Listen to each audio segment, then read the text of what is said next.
Welcome to Be Art, Be Soils. a podcast exploring how people understand, communicate, and connect with soil through science, culture, and public engagement.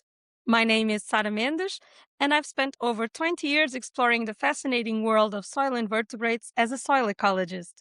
I'm especially committed to sharing the wonders of soil science with everyone, as I believe that protecting our soils starts with the awareness of how fundamental this resource is. As a communicator, I'm inspired by how arts can help us connect with new audiences in meaningful ways and make science more relatable. Hello, Sarah. Hello, everyone. I'm Facundo Lucas, an environmental engineer with focus on sustainable development. I'm also very passionate for the arts, and I am currently working in the project Soilscape in the field of scientific communication. I'm very happy to be welcoming you, dear listeners and viewers, to Be Art, Be Soils. Soil is everywhere beneath us. It supports our food systems, biodiversity, water cycles, and climate resilience. But despite how fundamental it is to life, soil rarely enters public conversation in the same way as climate, forests, or oceans. And that's interesting because scientists have been warning about soil degradation for decades. We know a huge amount about what is happening to soils and the consequences of losing them for food, ecosystems, carbon storage, and communities. Yet, public awareness and action still remain relatively limited. So today we're asking whether this is not only a scientific challenge, but also a communication and cultural one.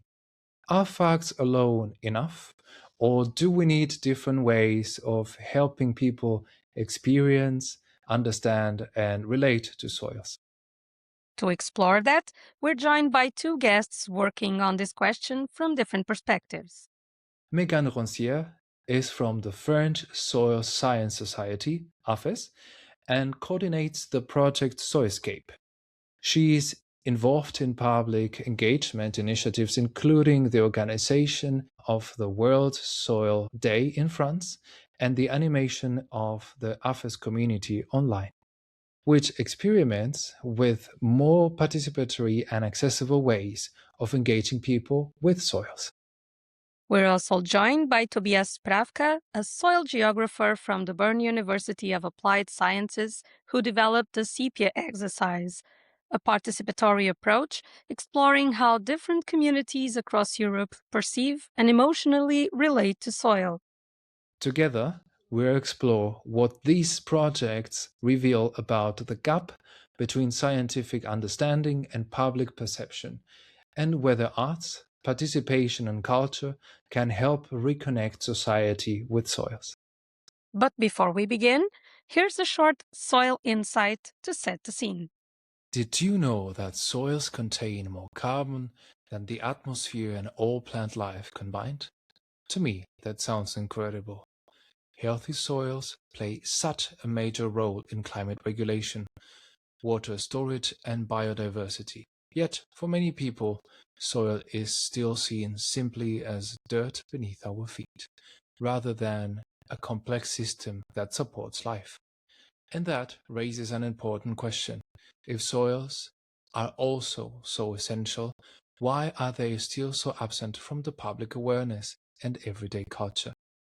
To find out more about soils and soil facts, you can go to soilscape.eu and to the tab Soils and Arts Media Kit, where you can find a selection of materials dedicated to advocating organizations, influencers and individuals, and journalists and communicators. And in the section Soil Stories, Fact Sheets, you can learn more about soils and arts. Hello, Megan. Thank you for being here with us today. Hello. So, I would like to start this conversation by asking you, why does soil still struggle to reach public conversation? Well, I think soil struggles to reach public conversation because it is seen as negative and it is always showcased negatively in the media. This is always considered as a danger. I mean, the soil are in danger. There's threats. So the words used are all negative, and also maybe because this is maybe shown as a too complicated subject. So you think that scientific information is not enough? In the context of soils, maybe scientific information alone is too complex and not really moving people and touching people in their emotions. Scientific information is too neutral, and in the context of soil, maybe we need to go a bit further in another direction. AFES has been involved in some broader engagement formats. What motivated AFES into getting into those formats? Well, AFES was motivated by the fact that since almost 100 years, this is a scientific association, and now we are trying to get closer to the general public and to a more broader audience with the vulgarization of science. And so we are choosing these different formats to be closer to people and to be also closer to their reality and to what the general public may think about soils, and not only the scientific community. What surprised you the most about the public reactions to these activities, to these formats? Well, we just finished a few days ago the first edition of the festival, and so this was actually our first experience with the general public. I mean, with the broader audience. And what surprises me is their curiousness. They are really responding these new experiences that we are offering them, and really curious about everything that soils has to offer to them. I would like to ask you a little bit about some specific collaborative formats that AFES has been involved with, namely the World Soil Day in France, the celebrations of the World Soil Day, and La Fresque du Sol. These are collaborative formats. Why do you think that collaborative formats work? Um, in our experience at the French Soil Science Society, the collaborative formats create a sense of community, and also you are not alone anymore. I experienced myself the format of La Fresque and La Fresque du Sol, and this is really what I thought, because the subject is complex and the fresque might seem a bit complex, but then because you are doing it with other people and collaboratively working on it, then it's really this feeling that you are not alone anymore. So collective discussion somehow changes how people relate to soil. Yeah, exactly. Yes, and the how can I say, the people do not relate anymore as individuals, only individuals, but individuals among a group of people. They are not alone anymore, and they are considering themselves, but within a more general background, and really tackle the subject as a societal issue. That's what for me collective discussion change on the perception of soils of people. We're also inviting people to take part in these discussions. Mhm. As you said, do you think that something changes or something happens when people become participants instead of just passive listeners? Yes, because I talked about living experiencing stuff before. So for me, it's coming back to this dimension. People, when they are just listener, they are passive, and they don't really interact. But when they become participant in an experience, then they feel engaged. And also, if we take the example of La Fresque du Sol, they are asked at the end of the process to really take action as a next step. They go back home with a really concrete action to put in place. So it's yes, it's really what I would say. When people become participants, they leave the experience, and the experience, there is no more nothing more than an experience to really know what you are talking about, and yes, discussing after that.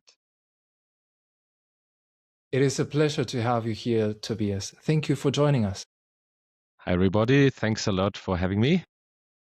It's a great pleasure. We have a series of questions for you, dear Tobias. We would like to know, for instance, what is Sepia and what was your aim with this experience?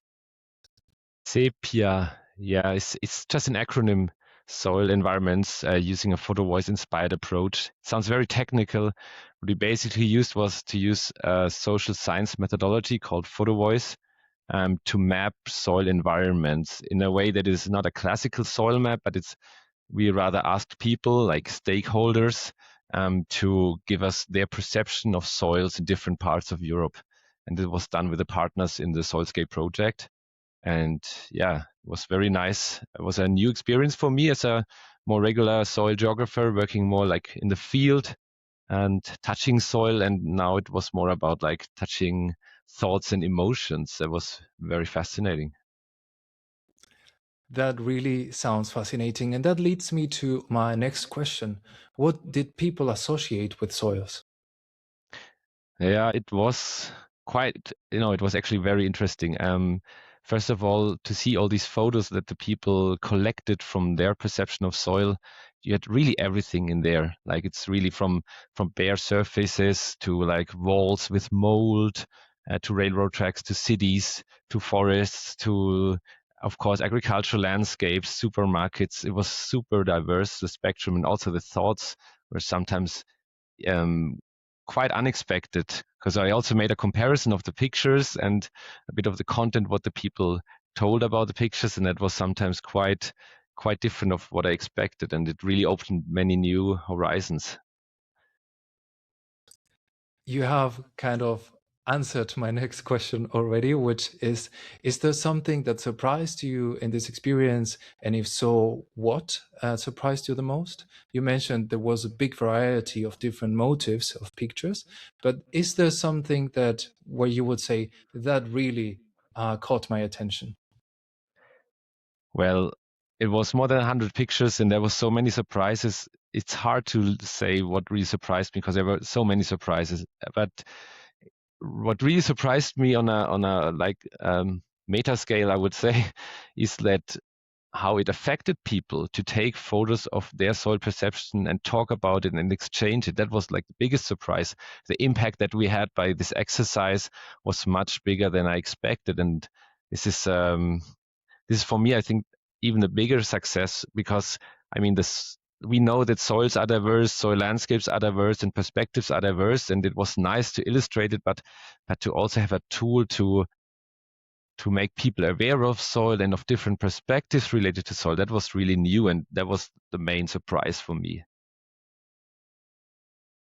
I do bet that it was a surprise to be confronted with all those interesting results. My next question would be, you mentioned that experts were involved and also the public, the participants, and they had their own perceptions. Did those perceptions match, or did you find differences in those perceptions? Yeah. Of course, we had several soil scientists from different countries, and many showed like soil profiles, or at least work on soil in the field. And it was really different from the common, like more common people with like different occupations who are less, let's say, professionally connected to soil. There was a difference, I would say, and also that soil scientists really care about the vertical sections and about the very different functions of soil. I mean, that's also a very positive thing. That's where we want to go actually with the common people. Yeah, somehow it is disconnected in a way that many experts, they focus so much on the details and they go like also on the nanoscale, like micro nanoscale, or they go on the global scale, and they sometimes forget to work on the, let's say, landscape scale where the common people would operate or where farmers would operate. And yeah, so it's so there's many connections, but also many disconnections, as typical for soil and soil landscapes and the people connected to it. Thank you so much for answering our questions and for opening a new dialogue, because photo voice gives us this opportunity of inviting people, inviting experts, and connecting them through photography, which is a form of art, to see new perspectives and reconnect again with soil. Thank you so much. Thank you. We have also prepared some questions for the two of you. So I'd like to start by asking what kinds of engagement actually help people connect differently with soil? Oh yeah, I think there's maybe two options. One thing is to put people directly into a soil profile and show them the soil with the roots and the structure and the colors, and then have people perceive something different, something new, and something maybe weird in the beginning but fascinating in the end. And the other thing is just talk with people who use soil in a different way and bring people together. I think these are both things that I experienced through the sepia approach, and I think that's both also complementary to be in a profile and talk with different users. That's Yeah, optimum. that's exactly also our experience at the French festival, to put people in soil pits so that they can discover new animals and plants, but from the soil, and in general things that they don't know. And also on more artistic side, when people create something with their hands, so more artistic and plastic manual activities, this is also a very good way to help people connect in a different way with soils. Thank you so much for those very interesting answers. I would also like to know what role can arts and culture play in soil literacy? Well, so arts and culture play helps to display the subject in a more creative way, and kind of drifting away from reality. I have an example of a feedback from an artist that we are working with in the Soulscape project, and she really if I can reuse her words, she said that to re-enchant soil, for her, scientists are not really the best mediators to do that, because they always are on a quest for the truth, seeking to prove theories and complicated things, when artists are kind of doing the contrary. They take the truth and they turn it into something maybe crazy but fun and more, and that helps people to be closer to the subject. So yes, that would be my answer. I don't know, Tobias, if you have a different Yeah, experience. no, I think you're absolutely right. I think what I mentioned before was just very technical, right? Right now, I would like to revise my previous answer and say, like, yeah, we also have to touch emotions, and I think this is like what the arts can do, what I cannot do as a scientist talking to people in a profile. It's very nice from the brain level, let's say, from the eyes and the senses, but there's much more to explore if you use arts, and you can like get a deeper connection of people to the subject you're actually discussing or addressing. Those are very interesting insights. Thank you for sharing them. We'd like to know what still does not work well. What do we need to change to enhance soil literacy?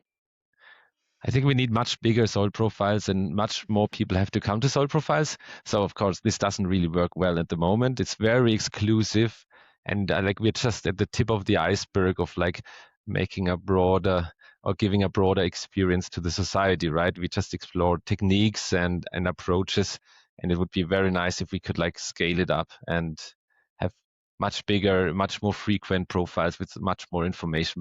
But yeah, we start, and I feel there's many great developments in this project. also if the scientist approach is maybe not enough inclusive, I think the artistic approach can also be more inclusive, but at the same time can be less inclusive if it's too far from reality and it's too contemporary or art, let's say. So when art and culture offer something really too far from reality, maybe too crazy and too disconnected to the public address, then it has the reversed effect, and it doesn't help people to be connected, but it's more for the general public in a way. It's art become inaccessible and understandable. So soil is the objective is not covered, let's say. That sounds so interesting. And I think you are opening a door to a much deeper discussion, deeper as soil itself. And I'm very happy that you guys were our first guests in this episode of Be Arts, Be Soil. Thank you very much. Thank you. Before we go, do you have any messages that you would like our listeners and viewers to hear and to know? Well, for me, this is all a question of collaboration and cooperation. So if artist wants to develop their practice and scientists wants to develop the knowledge of people on soils, then this cooperation on the both side might help both sides. So that would be my conclusion. Thank you. I think that's a very good conclusion. And I think what this podcast, if the people have listened to the end, shows, I think we will have attracted people who have never thought about soil before, or hopefully, or about arts, if they come from the soil side, and that we bring together these aspects. I think this is like the first step to really create something bigger and which creates like wider impact. And is what is constantly inspiring me here in this project also. Thank you so much. Yes, that is very inspiring. This was a very inspiring conversation. Thank you so much for being our first guests, dear Tobias and Megan. Today we talked about something quite simple, really. Soil supports our food, ecosystems, biodiversity, and climate. But most people rarely think about it or feel connected to it. We also explored why the gap still exists. Even after decades of scientific research and warnings about soil degradation, information matters. But information alone does not always change how people see or value something. Through projects like Journée des Sols, La Fresque du Sol, and the Sepia exercise, we heard how participation, discussion, creativity, and shared experiences can help make soil more visible and relatable to wider audiences. Not by replacing science, but by helping people engage with it differently and connect it more directly to everyday life. In the next episode, we'll continue exploring how arts, culture, and public engagement can open up new conversations around soil and environmental change. This has been Be Art, Be Soils. Thanks for listening. Until next time.